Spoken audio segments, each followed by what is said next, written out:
وقال النبی صلی اللہ علیہ وسلم لیکن اصوم وافطر واصلی وارقد واتزوج النساء فمن رغب عن سنتی فلیس منی رواہ البخاری صدق اللہ العظیم۔ نبی اکرم صلی اللہ علیہ وسلم نے ارشاد فرمایا، میں روزے بھی رکھتا ہوں اور افطار بھی کرتا ہوں، میں رات کو عبادت بھی کرتا ہوں اور آرام بھی کرتا ہوں، اور میں نکاح بھی کرتا ہوں، جو میری سنت کو چھوڑے وہ ہم میں سے نہیں ہے۔ گفتگو چل رہی تھی کہ ذخیرہ احادیث میں 20 گناہ ایسے ہیں کہ جن کے بارے میں سرکار دو عالم صلی اللہ علیہ وسلم نے فرمایا کہ ان کا مرتکب ہم میں سے نہیں ہے۔ ان میں سے 11واں آدمی وہ ہے کہ جو مسنون طریقے پر نہیں چلتا، حضور کی سنتوں سے اعراض کرتا ہے، اعتدال پہ نہیں چلتا۔ آپ نے فرمایا وہ ہم میں سے نہیں۔ حضور نے یہ ارشاد اس موقع پر بیان فرمایا جب صحابہ اکرام میں سے چند لوگ ازواج مطہرات کے پاس آئے اور آپ صلی اللہ علیہ وسلم کی عبادت کے بارے میں پوچھا۔ ازواج مطہرات نے پردے کے پیچھے سے حضور کی عبادات کے بارے میں انہیں بتلایا۔ انہوں نے حضور کی عبادات کو سنا، پھر فرمایا آپ صلی اللہ علیہ وسلم تو بخشے بخشائے ہیں، آپ کے تو سارے گناہ معاف ہیں، اللہ کے ہاں تو آپ کا بہت بلند و بالا ایک بہت بڑا مقام ہے، ہم کہاں حضور تک پہنچ سکتے ہیں؟ تو ایک نے آگے سے کہا کہ اب میں ساری رات عبادت کروں گا، سوؤں گا نہیں۔ دوسرے نے آگے سے کہا کہ میں تو ہمیشہ روزہ رکھوں گا، افطاری نہیں کروں گا۔ تیسرے نے آگے سے کہا میں نکاح نہیں کروں گا۔ ان 3 آدمیوں نے یہ 3 باتیں کہیں اور چلے گئے۔ ازواج مطہرات نے ان کی یہ باتیں سن لی۔ آپ صلی اللہ علیہ وسلم آئے اور حضور کو آ کر انہوں نے یہ بتلایا۔ نبی اکرم صلی اللہ علیہ وسلم نے جب یہ بات سنی تو آپ آئے، آپ نے ارشاد فرمایا، آپ نے فرمایا سب میں اللہ سے سب سے زیادہ ڈرنے والا میں ہوں، سب سے بڑا متقی اور پرہیزگار میں ہوں، سب سے زیادہ خشیت اور اللہ کا ڈر میرے دل کے اندر موجود ہے، لیکن میں رات کو عبادت بھی کرتا ہوں، آرام بھی کرتا ہوں۔ آپ نے فرمایا میں روزہ بھی رکھتا ہوں، افطاری بھی کرتا ہوں، اور میں نکاح بھی کرتا ہوں، جو میری سنت کو چھوڑے گا وہ مجھ سے نہیں ہوگا۔ گویا اس ارشاد میں آپ صلی اللہ علیہ وسلم نے ہمیں اعتدال کا درس دیا کہ مسلمان کی زندگی میں اس کی عبادات میں اعتدال ہوتا ہے۔ وہ عبادت بھی کرتا ہے، رات کو ایک پہر میں آرام بھی کرتا ہے، وہ روزے بھی رکھتا ہے، افطاری بھی کرتا ہے، وہ نکاح بھی کرتا ہے۔ شریعت کی تعلیمات کو چھوڑ کر انسان جب اعتدال سے ہٹتا ہے، افراط تفریط میں مبتلا ہو جاتا ہے، چند دن تو عبادت کرتا ہے، پھر عبادت چھوٹ ہی جاتی ہے، چند دن تو ساری رات عبادت کی، پھر یہ عبادت ایسی چھوٹ جاتی ہے دوبارہ توفیق ہی نہیں ملتی، یا ساری رات تو عبادت کی لیکن فرائض اس سے چھوٹ جاتے ہیں۔ اس لیے شریعت نے حکم دیا انسان اعتدال پہ چلے۔ تو 11واں آدمی وہ جس کے بارے میں لسان نبوت سے ارشاد ہوا وہ ہم میں سے نہیں ہے، وہ شخص ہیں جو اعتدال پر نہ چلے۔ تو شریعت کی تعلیمات عبادت میں، اخلاق میں، معاشرت میں، ہر چیز میں آپ صلی اللہ علیہ وسلم کے اسوہ حسنہ کو دیکھا جائے، آپ کی جو تعلیمات ہیں انہی تعلیمات کے مطابق زندگی گزاری جائے تو ایسا شخص دنیا میں کامیاب انسان شمار ہوگا۔ وقال النبی صلی اللہ علیہ وسلم ستکون بعدی امراء من صدقهم بکذبهم واعانهم على ظلمهم فلیس منی ولست منہ ولیس بوارد علی الحوض رواہ النسائی صدق اللہ العظیم۔ نبی اکرم صلی اللہ علیہ وسلم نے ارشاد فرمایا کہ میرے بعد امراء آئیں گے، پس جو شخص جھوٹی باتوں میں ان کی تصدیق کرے اور ظلم پر ان کی مدد کرے، آپ نے فرمایا وہ مجھ سے نہیں ہے اور میرا اس سے کوئی تعلق نہیں، اور وہ روز قیامت میرے حوض کوثر پر بھی وہ شخص نہیں آئے گا۔ تو گفتگو چل رہی تھی کہ لسان نبوت سے 20 گناہوں کے بارے میں بڑے سخت الفاظ میں وعید بیان ہوئی ہے کہ ان کا مرتکب ہم میں سے نہیں ہے۔ اس میں 12واں شخص وہ آدمی ہے کہ جو حکمرانوں کی جھوٹی باتوں میں تصدیق کرتا ہے۔ حکمران نے کوئی بات جھوٹی کہی اور یہ کہتا ہے وہ سچ کہہ رہے ہیں، ان کی غلط بات کو ٹھیک کہتا ہے، ان کے غلط کاموں کو درست قرار دیتا ہے۔ جیسے آج کے معاشرے میں ہم دیکھ رہے ہیں کہ اگر کوئی لیڈر غلط بات بھی کر رہا ہو اور انسان اس جماعت سے وابستہ ہے تو اس کی ہر غلط بات کو ٹھیک کہتا ہے، اس کے ہر غلط حکم کو درست کہہ رہا نظر آتا ہے، ہر غلط باتوں کی تعویل کر رہا ہوتا ہے، اور جو حق پر ہوتے ہیں ان کی تکذیب کرتا ہے، انہیں برا بھلا کہتا ہے اور انہیں سب و شتم کرتا ہے۔ تو آپ نے فرمایا کہ میرے بعد ایسے لوگ آئیں گے کہ امراء جھوٹ بول رہے ہوں گے اور وہ تصدیق کر رہے ہوں گے اور وہ ظلم کر رہے ہوں گے اور یہ ان کی مدد کر رہے ہوں گے۔ آپ نے فرمایا ایسا شخص مجھ سے نہیں ہے اور میرا اس سے کوئی تعلق نہیں۔ اس لیے انسان اس گناہ سے اپنے آپ کو بچائے کہ آپ نے اتنے سخت الفاظ میں وعید بیان کی کہ ایسا شخص میرے حوض کوثر پر نہ آئے کہ جو اس گناہ میں مبتلا ہو۔ اس لیے انسان حق پہ رہے، حق پر دفاع کرے، مظلوم کا دفاع کرے، ظالم کا ساتھ کبھی نہ دے، ظالم کی باتوں کی تصدیق نہ کرے، ورنہ آپ نے فرمایا یہ مجھ سے نہیں اور میرا اس سے کوئی تعلق نہیں۔ اور روز محشر کہ جب نفسی نفسی کا عالم ہوگا، پیاس کی شدت ہوگی، کہیں پانی نہیں ملے گا، حوض کوثر میں پانی ہوگا، آپ صلی اللہ علیہ وسلم کے ہاتھوں یہ پانی تقسیم ہوگا اور یہ پانی اسی کو ملے گا جو ظالموں کی اعانت نہیں کرتا ہوگا، یہ پانی اسی کو ملے گا جو جھوٹوں کی تصدیق نہیں کرتا ہوگا، بلکہ جو سچائی پہ رہے گا، مظلوموں کی مدد کرے گا، آپ صلی اللہ علیہ وسلم کا ساتھ بھی ملے گا اور حوض کوثر سے آپ صلی اللہ علیہ وسلم کے ہاتھوں اسے پانی بھی ملے گا۔ یہ تبھی ہوگا جب انسان اس گناہ سے اپنے آپ کو بچائے گا۔ وقال النبی صلی اللہ علیہ وسلم من لم يرحم صغیرنا ويعرف حق کبیرنا فلیس منا، رواہ ابو داود، صدق اللہ العظیم۔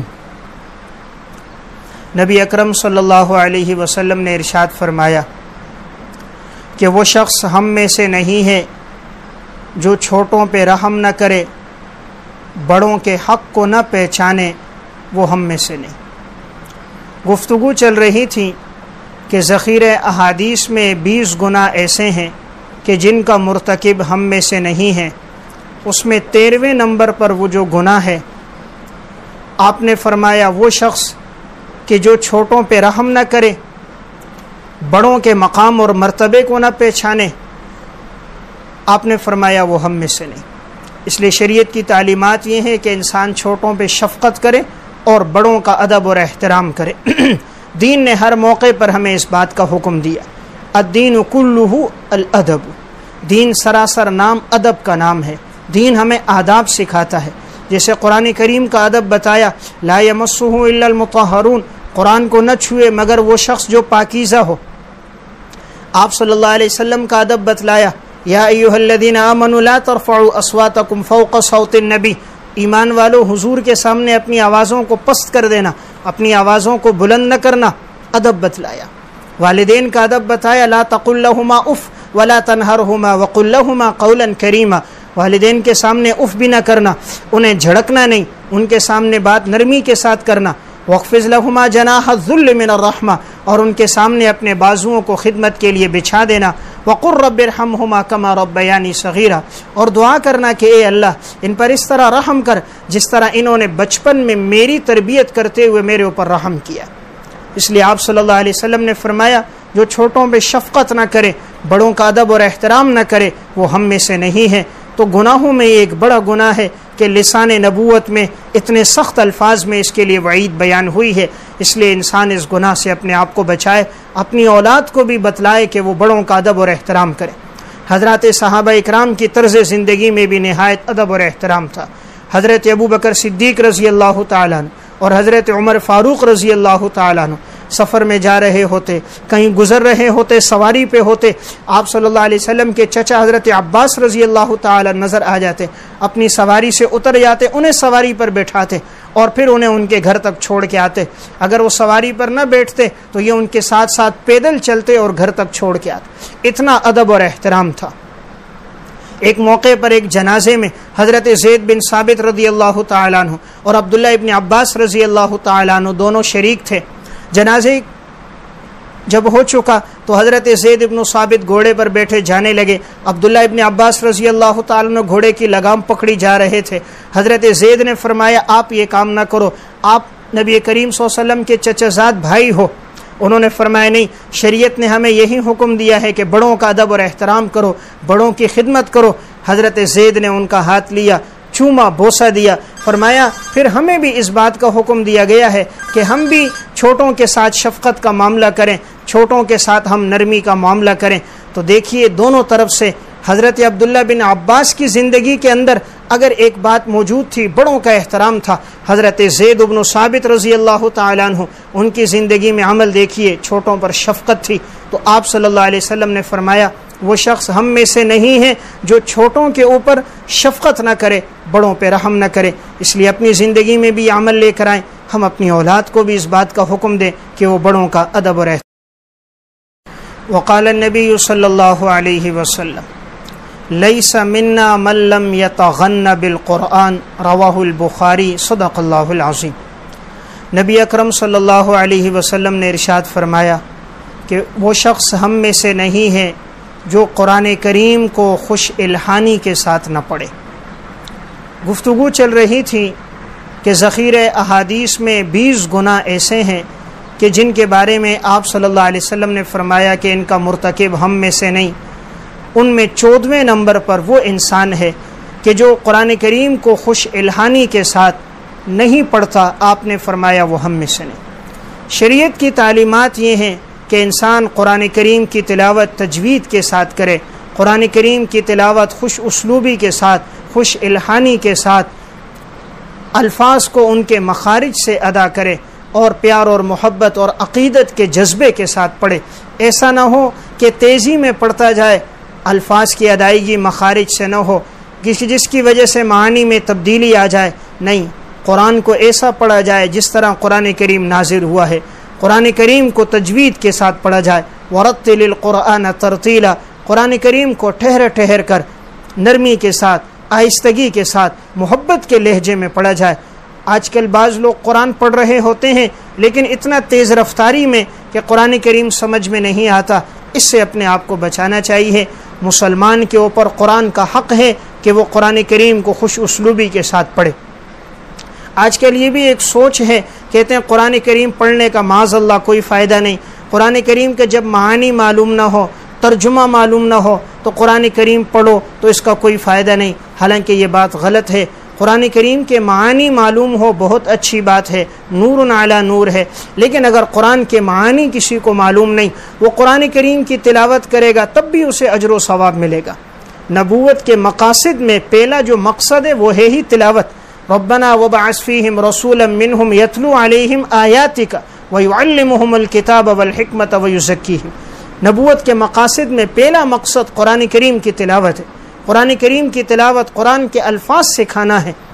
آپ صلی اللہ علیہ وسلم نے جو قرآن کریم کی تلاوت پر اجر و ثواب کا وعدہ بیان فرمایا ہے وہ معانی کے سمجھنے پر منحصر نہیں ہے۔ آپ نے نہیں فرمایا جس سے معانی یاد ہوں گے اسے اجر و ثواب ملے گا، جسے معانی یاد نہ ہو اسے اجر و ثواب نہیں ملے گا۔ نہیں، آپ صلی اللہ علیہ وسلم نے مثال بھی کون سی دی؟ الف لام میم کی مثال دی۔ آپ نے فرمایا جو الف لام میم پڑھتا ہے اسے 30 نیکیاں ملتی ہیں، چونکہ الف بھی حرف ہے، لام بھی حرف ہے، میم بھی حرف ہے، ہر حرف پر 10 نیکیاں تو اسے 30 نیکیاں ملیں گی۔ دیکھیں آپ صلی اللہ علیہ وسلم نے مثال الف لام میم کی دی۔ الف لام میم حروف مقطعات میں سے ہے، اس کا معنی کسی کو معلوم نہیں۔ جب کوئی مفسر یہاں پہنچتا ہے قرآن کریم کے سب سے پہلے جملے پر ہی انسان اپنی جہالت کا اقرار کرتا ہے کہ واللہ اعلم بمرادہ، اللہ اس کا معنی جانتا ہے، مجھے اس کے معنی کا نہیں پتہ۔ تو جس لفظ کا معنی کسی کو نہیں معلوم، کسی مفسر، کسی محقق، کسی محدث، کسی عالم کو، کسی شیخ الحدیث کو، کسی شیخ التفسیر کو الف لام میم کا معنی نہیں پتہ، تو جس کا معنی معلوم نہیں جب اس پر اجر و ثواب ہے، جس کے معنی اگر پتہ ہو اس پر تو بطریق اولا اجر و ثواب ہے۔ اس لیے قرآن کریم کی تلاوت پر اجر و ثواب کا وعدہ ہے، جب بھی انسان تلاوت کرے گا اسے اجر و ثواب ملے گا۔ تو آپ صلی اللہ علیہ وسلم نے فرمایا لیس منا، وہ شخص ہم میں سے نہیں، من لم یتغن بالقرآن، جو قرآن کریم کو خوش اسلوبی کے ساتھ، خوش الحانی کے ساتھ نہ پڑھتا ہو۔ اس لیے مسلمان ہونے کے ناطے ہماری ذمہ داری ہے ہم اپنے دن کا آغاز قرآن کریم کی تلاوت سے کریں، اپنی اولاد کو تلاوت کا حکم دیں تاکہ ہماری گھروں میں برکتیں لوٹ کر آ جائیں۔ آج ہم نے قرآن کو صرف اس لیے رکھا، کوئی پیسے نہیں دے رہا تو مسجد لے کر جاؤ، قرآن پہ پیسے رکھ دو، بچی کو رخصت کرنا ہے تو قرآن کے سائے میں کر دو، نیا گھر بنایا ہے تو قرآن خوانی کر دو۔ کسی کا انتقال ہو گیا تو تیجے 40ویں میں قرآن خوانی کر دی، کوئی بیمار ہے تو تعویذ بنا کر اسے پلا دیا، گلے میں ڈال دیا۔ یہ قرآن تو کتاب تھی زندہ انسانیت کی ہدایت کی، ہم نے اس کتاب کو بیماروں کے لیے، مردوں کے لیے رکھ دیا، حالانکہ یہ زندہ انسانیت کی ہدایت کی کتاب ہے۔ تو خود بھی تلاوت ہو اور اس پر عمل ہو، اپنی اولاد کو بھی ہم اس کا درس دیں۔ جہاں قرآن کی تلاوت ہوتی ہے وہاں برکتیں لوٹ کر آتی ہیں۔ اسلاف امت کا قرآن کے ساتھ بڑا ہی والہانہ تعلق تھا، اسی لیے وہ چلتے پھرتے تلاوت کیا کرتے تھے، ان کی زندگیاں تلاوت میں گزرتی تھیں، آخری موقع پر بھی پھر ان کی زبانوں پر اللہ کا قرآن ہوتا تھا۔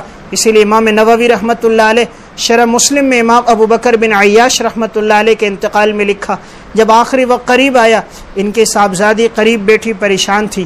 پوچھا بیٹی کیوں پریشان ہو؟ فرمایا ابا جان آخرت کے مراحل سوچتی ہوں، آپ کے لیے تو پریشان ہو جاتی ہوں۔ فرمایا مت پریشان ہونا، مجھے امید ہے اللہ تمہارے والد پہ رحم کرے گا، اس لیے کہ اس کمرے میں 30 سال سے میرا معمول ہے کہ میں روزانہ ایک قرآن کریم تلاوت کرتا ہوں۔ تو روزانہ ایک قرآن کریم امام ابو بکر بن عیاش رحمۃ اللہ علیہ پڑھتے تھے، قرآن کے ساتھ ایک والہانہ تعلق تھا۔ تو ہمیں بھی چاہیے قرآن سے محبت اور عقیدت ہو، کم از کم مہینے میں ایک قرآن کریم ہم تلاوت کریں، روزانہ ایک سپارہ قرآن کی تلاوت ہو، مسجد کے امام سے، قاری صاحب سے وقت لیں اور قرآن کو خوش الہانی کے ساتھ پڑھیں۔ عموماً انسان نے قرآن بچپن میں پڑھا ہوتا ہے، ناسمجھی کا دور ہوتا ہے، لہو لعب کا دور ہوتا ہے، اس وقت قرآن کے حقوق کا پتہ نہیں ہوتا۔ اس لیے اب جب جیسے انسان دیگر تعلیمات کے لیے اپنے بچوں کو اچھے سے اچھے ٹیوشن میں لگاتا ہے، اپنے بچوں کو اچھے سے اچھے اسکول میں لگاتا ہے، مہنگی سے مہنگی تعلیم انہیں دلواتا ہے، اسی طرح انسان کوشش کرے اپنی اولاد کو اچھے سے اچھا قرآن پڑھوائے، تجوید کے ساتھ اسے قرآن پڑھوائے، خود بھی استاد سے وقت لے، قرآن کریم کو پڑھے۔ آج ہر چیز کے لیے وقت ہے، مسلمان کے لیے جو وقت نہیں وہ قرآن کا وقت نہیں۔ تو آپ صلی اللہ علیہ وسلم نے فرمایا وہ شخص ہم میں سے نہیں ہے جو قرآن کریم کو خوش الہانی کے ساتھ نہیں پڑھتا۔ اس لیے ہم کوشش کریں اس گناہ سے اپنے آپ کو بچائیں اور قرآن کریم کو خوش الہانی کے ساتھ اور تجوید کے ساتھ پڑھیں، قرآن سیکھیں تاکہ لسان نبوت میں ہم بہترین انسان بن جائیں۔ آپ نے فرمایا خیرکم من تعلم القرآن وعلمہ، بہترین انسان وہ ہے جو قرآن کریم سیکھے اور لوگوں کو سکھائے۔ تو لسان نبوت میں بہترین انسان اس کو نہیں کہا جس کے بعد دولت ہو، جس کے پاس پیسہ ہو، جائیداد ہو، عہدہ ہو، مال ہو، آپ نے کہا بہترین انسان وہ ہے جو قرآن کریم سیکھے اور لوگوں کو سکھائے۔ اس لیے مسجد کے امام کی کبھی توہین نہ کریں، مسجد کے مؤذن کی، مسجد کے قاری صاحب کی، تجوید پڑھانے والے کی، ناظرہ اور قاعدہ پڑھانے والے کی، اسے لسان نبوت نے بہترین کہا۔ ایک یہ کہ میں کہوں فلاں انسان بہترین ہے، آپ کہو فلاں بہترین ہے، ایک وہ ہے کہ جو لسان نبوت نے جس کے بارے میں کہا وہ بہترین انسان ہے، تو وہ انسان بہترین ہے جو قرآن سیکھے اور لوگوں کو سکھائے۔ تو ہم کوشش کریں قرآن کریم کو خوش الہانی کے ساتھ پڑھیں، اگر پہلے پڑھا ہے تجوید کے ساتھ نہیں پڑھا تو وقت نکال کر تجوید کے ساتھ پڑھیں اور اپنی زندگی میں تلاوت کو اپنے معمولات میں لے کر آئیں۔ وقال النبی صلی اللہ علیہ وسلم من ادعى ما ليس له فليس منا وليتبوأ مقعده من النار رواہ ابن ماجہ صدق اللہ العظیم۔ نبی اکرم صلی اللہ علیہ وسلم نے ارشاد فرمایا کہ جو شخص ایسی چیز کا دعویٰ کرے جو اس کی نہ ہو، یعنی ناحق چیز کا دعویٰ کرے، وہ ہم میں سے نہیں ہے اور اس کا ٹھکانہ جہنم ہے۔ گفتگو چل رہی تھی کہ ذخیرہ احادیث میں 20 گناہ ایسے ہیں کہ جن کے بارے میں لسان نبوت سے یہ ارشاد ہوا کہ ایسا شخص ہم میں سے نہیں۔ ان میں 15ویں نمبر پر وہ شخص ہے جو ناحق کسی چیز کا دعویٰ کرتا ہے، ناحق کسی کی زمین پہ دعویٰ کر رہا ہے، کسی کے سامان پہ دعویٰ کر رہا ہے، کسی کی جائیداد پہ دعویٰ کر رہا ہے، کسی کے مال و متاع اور اسباب پہ دعویٰ کر رہا ہے کہ یہ چیز میری ہے، حالانکہ وہ چیز اس کی نہیں ہے۔ تو آپ نے 2 وعیدیں بیان فرمائیں۔ پہلی وعید فلیس منا، اس کا ہم سے کوئی تعلق نہیں، اور دوسری وعید ولیتبوأ مقعدہ من النار، کہ ایسا شخص جہنم میں اپنا ٹھکانہ بنا لے۔ اس لیے اس گناہ سے بھی انسان اپنے آپ کو بچائے، کسی کی زمین پہ قبضہ نہ کرے، کسی پر ناحق دعویٰ نہ کرے۔ صحیح بخاری کی روایت ہے، نبی اکرم صلی اللہ علیہ وسلم نے ارشاد فرمایا من اخذ شبرا من الارض ظلما فإنه يطوقه يوم القيامة من 7 أرضين، جس نے کسی کی زمین پر ایک بالش قبضہ کیا قیامت کے دن 7 زمینوں کو توق بنا کر اس کے گلے میں ڈال دیا جائے۔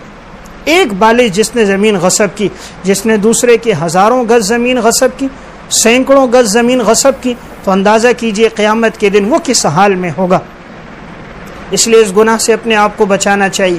جب انسان دوسروں کی جائیدادوں پہ ناحق قبضہ کرتا ہے، بس اوقات ان مظلوموں کی بد دعا لگتی ہے، لگتی ہے، اور دنیا اور آخرت تباہ ہو جاتی ہے۔ امام مسلم رحمۃ اللہ علیہ نے صحیح مسلم میں روایت نقل کی ہے کہ ایک خاتون آئی مروان بن حکم کے پاس اور آ کر اس نے دعویٰ یہ کیا کہ ایک صحابی رسول ہیں حضرت سعید بن زید رضی اللہ تعالیٰ، کہا انہوں نے میری زمین پہ قبضہ کیا۔ انہوں نے کہا نہیں، وہ تو صحابی ہیں، وہ کیسے قبضہ کر سکتے ہیں؟ کہا نہیں، انہوں نے میری زمین پہ قبضہ کیا ہے۔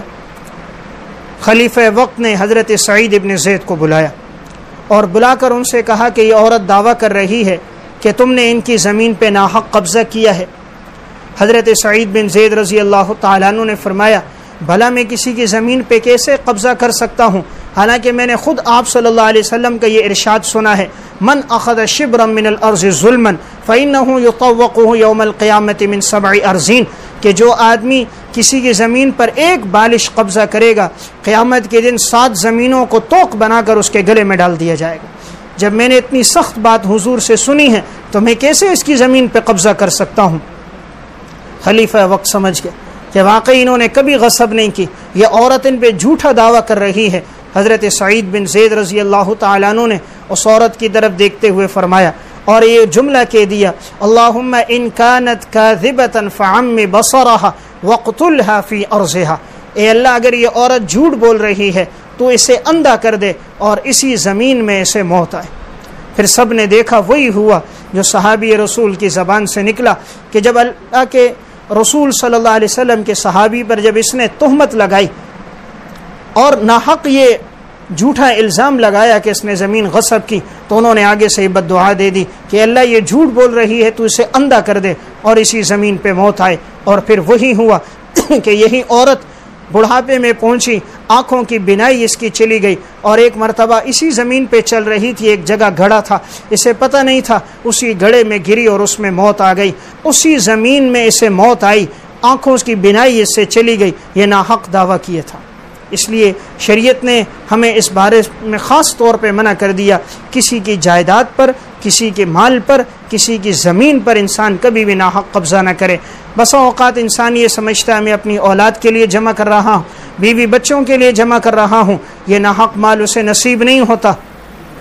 مظلوم کی آہ فوراً عرش پہ پہنچ جاتی ہے، اتق دعوت المظلوم فإنه ليس بينه وبين الله حجاب، مظلوم کی آہ سے بچنا اس لیے کہ اس کے اور اللہ کے درمیان کوئی پردہ حائل نہیں ہوتا۔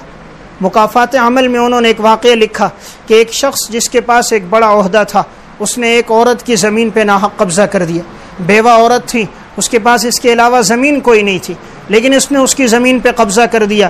وہ بیوہ عورت آ کر منت سماجت کرتی، یہی میرے پاس ایک زمین ہے، یتیم بچے ہیں اور بچوں کی رہائش کے لیے یہی ایک جگہ ہے اور اسی کے ذریعے ہمارا گزر بسر ہوگا، لیکن اس نے کوئی بات نہ مانی، مال اور دولت کے زور پر، تعلقات پہ زور پر بیوہ کو زمین سے نکال کر اس زمین پہ قبضہ کر دیا۔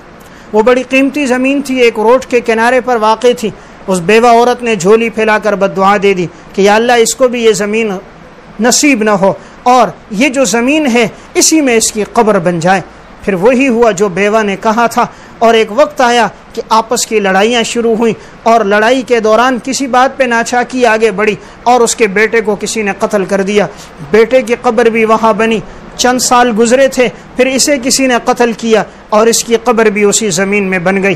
تو بیوہ نے تو ایک کا کہا تھا کہ اسے موت آئے اور اس میں اس کی قبر بن جائے، پھر اللہ کا کرنا ایک نہیں، بیٹے کی قبر بھی بنی، باپ کی قبر بھی بنی، زمین کسی کو نصیب نہ ہو سکی۔ یہ دوسرے کے مال پہ ناحق قبضہ کرنا تھا۔ جب انسان یتیموں کے مال پہ ناحق قبضہ کر دیتا ہے، بیواؤں، مسکینوں، یتیموں کی زمینوں پہ غصب کر دیتا ہے تو یہ مال نصیب نہیں ہوتا، پھر یہی مال اس کے اور اس کی اولاد کی ہلاکت کا ذریعہ بن جاتا ہے۔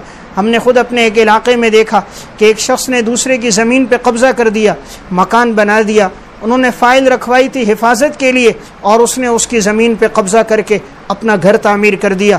اس نے آگے سے کہا یہ زمین میری ہے. اس نے تعلقات کے بل بوتے پر اسے جیل بھی بھجوایا, اسے سلاخوں کے پیچھے دھکیل دیا, تکلیفوں پریشانیوں میں ڈال دیا. اس شخص نے بد دعا کر دی کہ یا اللہ اس نے میری زمین پہ ناحق قبضہ کیا, اس کو نصیب نہ ہو. وہی ہوا, مکان تعمیر ہو گیا, مکان بالکل بن گیا. 3 دن کے بعد اس نے اپنا سامان لے جانا تھا, بڑی ارمانوں سے بنایا, ہر چیز بڑی قیمتی لگائی, ماربل لگائے, ٹائلیں لگائی, ایسا خوبصورت کہ علاقے میں اس کا ثانی کوئی نہ ہو, لیکن مکان اسے نصیب نہ ہوا. سامان جانے سے پہلے حادثہ ہوا, اسی گھر کے سامنے ہی قتل ہو کے دنیا سے چل پڑا. تو دیکھیں دوسرے کے مال پہ قبضہ کیا تھا, اللہ نے وہ مال اسے نصیب نہ کیا, وہ گھر اسے نصیب نہ ہوا, گھر میں ایک دن بھی ٹھہر نہ سکا, ایک دن بھی رہائش اختیار نہ کر سکا, گھر میں سامان نہ لے جا سکا. اس لیے شریعت نے روکا کہ دوسرے کے مال پر ناحق قبضہ نہ کیا جائے. جو مال پہ قبضہ کر دیتا ہے یہ مال کبھی اس کو نصیب نہیں ہوتا. اس گناہ سے انسان اپنے آپ کو بچائے.